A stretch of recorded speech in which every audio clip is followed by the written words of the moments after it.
गुरु तुम हो ज्ञानी ज्ञान के दाता, मुनि गुरुवर को करके प्रणाम गाऊं मैं सुबह शाम। पुलक सागर एक नाम एक नाम। इस कार्यक्रम के पुण्यार्जक हैं श्रीयुत नीलकमल जी, रेणु जी अजमेरा उदयपुर, ट्रस्टी जिन शरणम तीर्थ ट्रस्ट एवं परम संरक्षक पुलक मंच परिवार।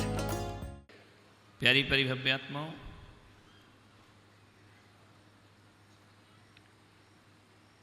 पत्थर के सब मकान बनाने लगे हैं लोग, दिल के मकान किंतु गिराने लगे हैं लोग। रखते हैं दूसरों की खामियों पे सब नजर, खुद से मगर नजर को चुराने लगे हैं लोग। पत्थर के सब मकान बनाने लगे हैं लोग, दिल के मकान किंतु गिराने लगे हैं लोग। देख रहा हूं पूरे देश में भ्रमण करके, अब गांव भी गांव जैसे नहीं रह गए हैं, शहरों जैसी व्यवस्थाएं हैं। अब गांव के मकान में खपरेल नहीं है, घास फूस नहीं है, झोपड़ी नहीं है, सब बड़े बड़े मकान बन रहे हैं, सुंदर सुंदर, बहुत खूबसूरत मकान सुंदर बन रहे हैं, लेकिन घर नहीं बन रहे हैं। ध्यान रखना, मकान बनाया जाता है, घर बसाया जाता है। और ईंट पत्थर से मकान बनता है, लेकिन घर नहीं बसा करता है। मकान बनाने के लिए पैसों की ज़रूरत होती है, लेकिन घर बसाने के लिए पैसों की नहीं, प्रेम की ज़रूरत हुआ करती है। हमारे हृदय में प्रेम होना चाहिए, आत्मीयता हो जाना चाहिए।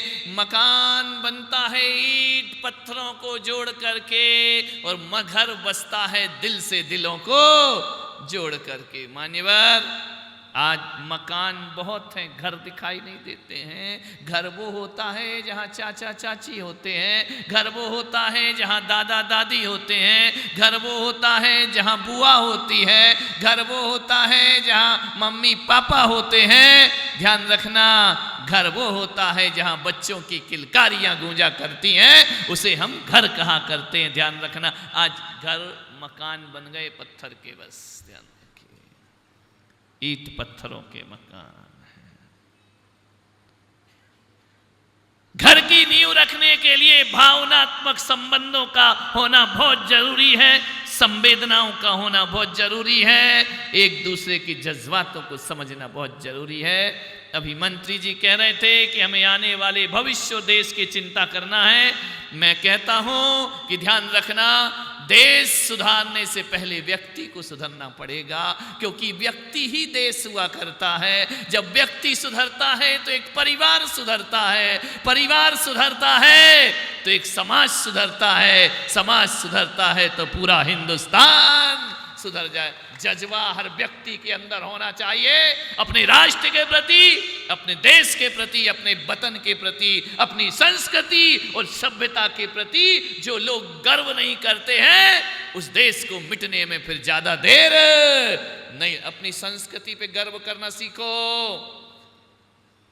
अपनी सभ्यताओं पे गर्व करना सीखो। और जो लोग इतिहास से सबक नहीं लेते हैं, उनका भविष्य बर्बाद हो जाया करता है। ध्यान रखिए मान्यवर, ये विषय तो मैं 15 अगस्त पे बोलूंगा, आज नहीं। राष्ट्र का त्योहार होगा, देश का त्योहार होगा, पूरा पंडाल तिरंगा में रंगा रहेगा, यहाँ पर राष्ट्रगान होगा, देश के लिए समर्पण वह सभा होगी उस दिन, 15 अगस्त की सभा। ध्यान रखिए मान्यवर। और मैं तो कहता हूं कि हर व्यक्ति को महावीर जयंती हो, रामनवमी हो, नवरात्रि हो, ये मनाए या ना मनाए, अच्छे से मनाए, मैं विरोध नहीं करूंगा, लेकिन हर हिंदुस्तानी को सबसे अच्छे से यदि कोई त्योहार मनाना चाहिए तो 15 अगस्त सबसे अच्छे से मनाना चाहिए। वो राष्ट्रीय त्यौहार है, वह हमारे देश का त्यौहार है, वह पूरे हमारे देश का गौरव का त्यौहार है। लेकिन आज मैं कुछ और बोलने जा रहा हूं। इस देश में आज मंत्री महोदय यहां बैठे हैं, उनकी आवाज सुन के लगाया कि देखने में तो आवाज तो बड़ी बुलंद है और दुनिया आवाज ही सुना करती है, ध्यान रखना। और क्या सुन रखते हैं? नाम गुम जाएगा, चेहरा ये बदल जाएगा, मेरी आवाज ही पहचान गर याद रहे। ध्यान रखना, सोचना है आपको, विचार करना है। जब जब इस देश में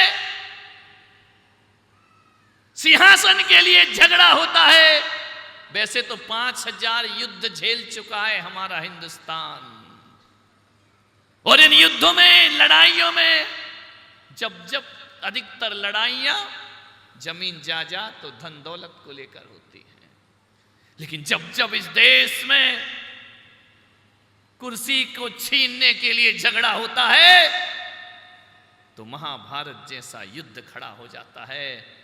और जब इस देश में कुर्सी को छोड़ने के लिए झगड़ा होता है तो रामायण जैसा दृश्य इस जगत के सामने खड़ा हुआ करता है।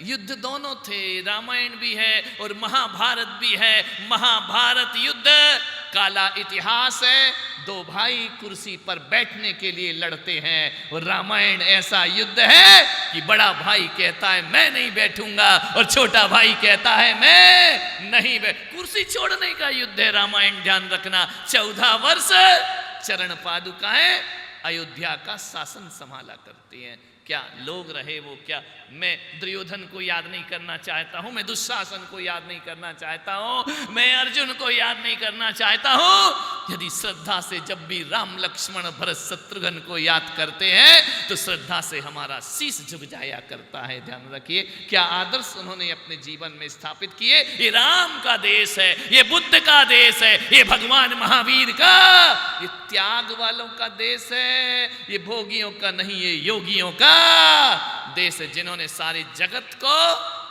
जीने के सूत्र बतलाए। मान्यवर, विदेशों में जो धर्म पैदा हुए हैं ना, वो धर्म की असली परिभाषा हिंदुस्तान में आकर सीखा करते हैं। दुनिया के कोई देश में धर्म की परिभाषाएं नहीं, फले फूले वो यही हैं, भले विदेश में पैदा हुए हों। धर्म को सम्मान और धर्म की गरिमा गौरव केवल भारत से प्राप्त हुआ करता है। निवेदन है, क्या हो जाता है आज तुम्हारे घरों में? मैं आज 5000 साल पहले हुए महाभारत की बात नहीं करूंगा। मैं आज जिस महाभारत की बात कर रहा हूं, हर घर में महाभारत हो रही है। ध्यान रखना, हर घर में भाई भाई से टूट रहा है, हर घर में पारिवारिक संबंध खत्म हो रहे हैं, हर घर में पारिवारिक कलह मची हुई है, हर घर में पारिवारिक हिंसा हो रही है। ध्यान रखना, घर के लोग ही घर के दुश्मन हो रहे हैं। मान्यवर, मैं आपका ध्यान आकर्षित कराना चाहता हूं कि हमें यदि इस घर की महाभारत को मिटाना है तो मैं पुलक सागर आपसे कह रहा हूं कि इस घर की महाभारत को मिटाना है तो हर घर में रामायण की एक किताब होना बहुत जरूरी हुआ करती है। ध्यान रखना, बिना रामायण के महाभारत नहीं मिट सकती है, बिना रामायण के राम राज्य की स्थापना नहीं हो सकती है। हर घर में एक रामायण होना बहुत जरूरी है। किताबों की रामायण हो या ना हो, विचारों की रामायण हर घर और दिल में होना चाहिए। मान्यवर, अरे मुसलमान का घर है वो भी तभी बचेगा जब रामायण जिएगा मेरे भाई, जैन भी तभी बचेगा जब रामायण जिएगा, और भारत का भविष्य तभी बचेगा जब वो रामायण में जीना प्रारंभ। रामायण में क्या था? महाभारत स्वार्थ की कहानी है, रामायण स्वार्थ त्याग की कहानी है। वहां स्वार्थ को त्यागा जाता है, स्वार्थ में नहीं जिया जाता है। और जैन दर्शन कहता है कि स्वार्थ त्याग की कठिन तपस्या बिना खेद जो करते हैं, ऐसे ज्ञानी साधु जगत के दुख समूह को। सबसे बड़ी चीज है स्वार्थ को छोड़ना।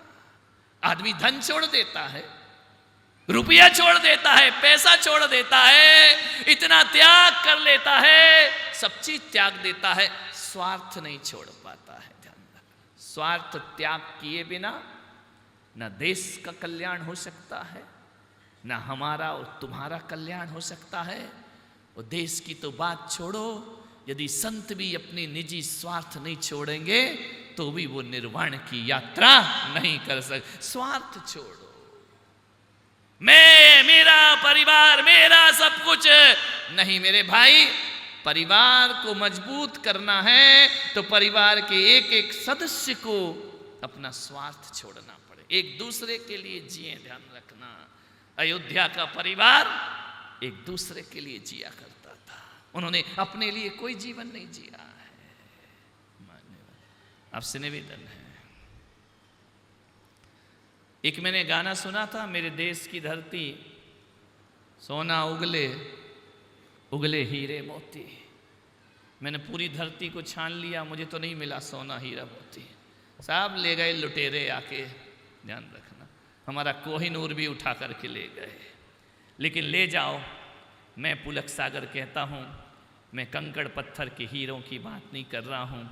मेरे देश के हीरे मोती कंकड़ पत्थर नहीं, मेरे देश के असली हीरे मोती कोई हैं तो राम मेरे देश के हीरे मोती हैं, लक्ष्मण मेरे देश के हीरे मोती हैं, महावीर मेरे देश के हीरे मोती हैं। ध्यान रखना, ऋषभदेव इस देश के हीरे मोती हैं, विवेकानंद इस देश के हीरे मोती हैं, आचार्य शांति सागर इस देश के हीरा मोती हुआ करते। ध्यान रख, असली हीरे मोती तो ये हैं, कंकड़ पत्थर में क्या रखा है, उसकी चमक में। हमारे आदर्श, हमारी संस्कृति, ये असली हीरे मोती हैं। असली हीरा वो है जो पिता के वचन के लिए 14 वर्ष वनवास स्वीकार कर लिया करता है, उसे कहा जाता है देश का असली हीरा। मान्यवर, धन दौलत से रिश्ते नहीं चलते हैं, भाईचारे से रिश्ते चलते हैं। भाईचारा होना चाहिए। परिवार की नींव को मजबूत करना है तो अनुशासन नहीं,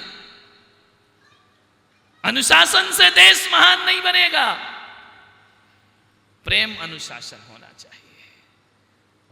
प्रेम अनुशासन, हमारे माता पिता वो थे, यदि हम कोई उदंडता करते थे और उन्हें थोड़ी सी निगाह दिखा दी तो चुप हो जाया करते थे। ये प्रेम अनुशासन था। ध्यान रखना, मारपीट वाला अनुशासन नहीं था, प्रेम का अनुशासन। निगाहें देख करके बात की जाती थी, चेहरा देख करके संवाद किए जाते थे। ध्यान रखना, प्रेम अनुशासन से अपने घर को बांधने का प्रयास करें। पहले यह प्रयास रहता था कि जैसे तैसे कैसे भी हो घर जुड़े रहना चाहिए, टूटना नहीं चाहिए। अब ये प्रयास होता है कि डोला रख नहीं पाता बहू का, आई एम सेपरेट सेपरेट, तुम अलग हो रे, हम अलग, सासू अलग रहेगी, ससुर अलग रहेंगे, बेटा अलग रहेगा। ये वातावरण तुम्हारे घरों में बन रहे हैं, और आजकल तो बनाने की जरूरत ही नहीं है। बाहर पढ़ने भेज देते हो, वहीं पढ़ता है, वहीं जॉब करता है, शादी करता है बीवी को लेकर, चला। सास बहू का सुख नहीं भोग पाती है, और बहू सास का सुख नहीं भोग पाती। ध्यान रख, आजकल तो अपने आप सेपरेट हो जाते हैं। मान्यवर, ऐसी पढ़ाई मत कराओ। आज मैं जहां तक सोचता हूं, कोई माँ बाप के दिल से यदि पूछे, उनकी धड़कन से, कि तुम पिताजी क्या चाहते हो, तो एक बाप ये नहीं चाहता है कि मेरा बेटा अमेरिका में रहे और 50 लाख रुपए महीने कमाए। मेरे भारत का बाप तो ये चाहता है बेटा 50,000 रुपए कमाए, लेकिन शाम का भोजन मेरे साथ थाली में बैठ करके खाए। ये जीवन की उपलब्धि हुआ करती है। मान्यवर, तुम यहाँ रहो, माँ बाप वहाँ रहें, परिवार बिखरा बिखरा सा जिए। इसलिए मैं कहता हूँ ना कि मुझे तुम्हारे यहाँ मकान दिखाई देते हैं, लेकिन घर दिखाई नहीं दिया करते। मकानों से जिंदगी नहीं चलती, घर को बसाने का प्रयास करिए मेरे भाई। एक बहू घर को ना तोड़े। मुझे खुशी है कि ऋषभदेव में मकान कम घर ज्यादा है। सबके घर सासू है, देवरानी जेठानी है। अब भगवान ही छीन ले तो बात अलग है ना। निकट गई सासू तो अब निकल गई, अब क्या कर सकते हैं। लेकिन मैंने कल देखा, कल बातचीत की, इन्होंने कहा नहीं महाराज, ऋषभदेव वह है कि पर्युषण पर्व में यहाँ बच्चा बच्चा एक आसन किया करता है, भगवान की तपस्या किया करता है, हर घर में शुद्ध भोजन बना करता है, हर घर एक आसन या उपास की साधना किया करते। मुझे लगा कि सचमुच ये केवल ऋषभदेव भगवान के चरणों का सानिध्य है कि हर घर में आज भी जैनत्व है, प्रेम और एकता दिखाई दिया करती है। ध्यान रखना है मान्यवर, घर टूट रहे हैं, नारी से घर टूटता है, नारी से घर जुड़ता है। नारी चाहे तो घर को बिखेर दे और नारी चाहे तो घर को जोड़ दिया करती है। तुम्हारे ऊपर निर्भर होता है। आपसे इतना निवेदन करूंगा, यदि घर में प्रेम रखना है तो एक संकल्प कर लो, भले दो भाई हों, आने वाले 10-20 साल बाद तो भाई नाम की चीज ही नहीं बचना है। एक ही औलाद हमारे पास रहेगी। और वही चिंता मंत्री जी ने अभी व्यक्त की है कि हमारे परिवार सिमटते जा रहे हैं, वो विधर्मियों के परिवार बढ़ते चले जा रहे हैं, बढ़ते चले जा रहे हैं। और एक दिन वो होगा कि यदि ऐसा ही चलता रहा तो आज मंत्री जी ने जो बात कही है कि जो बांग्लादेश में हुआ वो हिंदुस्तान में भी होने को तैयार हो जाएगा। सावधान रहें, सावचेत रहें, रिश्ते खत्म मत करो। आने वाले समय में कौन ताई होती है, कौन ताऊ होता है, कोई नहीं समझ पाएगा। कौन चाचा, कौन चाची, कौन बुआ, एक ही औलाद है हमारे पास। मान्यवर, खतरे का निशान पर है हमारा हिंदू संस्कृति, हिंदू धर्म। इसे लूटा जा रहा है, बर्बाद किया जा रहा है। जो आने वाला था, थोड़ा सा तुम लोगों ने गड़बड़ किया है, ध्यान रखना। नहीं तो मैं सोचता हूं कि यदि भारी बहुमत से मोदी जी को विजय बनाते तो समान जनसंख्या की योजना यहां पर लागू हो जाती, समान जनसंख्या का कानून बन जाता इस देश में। ऐसा कैसा है कि एक को 1000, 100, 25 बच्चे रखने की छूट है और एक यहां प्रतिबंध लगाया जाता है कि नहीं जनसंख्या मत बढ़ाओ। मान्यवर, अराजकता फैल रही है पूरे देश में।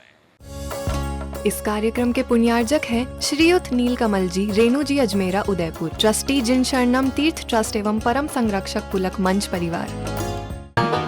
गुरु तुम हो ज्ञानी, ज्ञान के दाता, मुनि गुरुवर को करके प्रणाम गाऊं मैं सुबह शाम, पुलक सा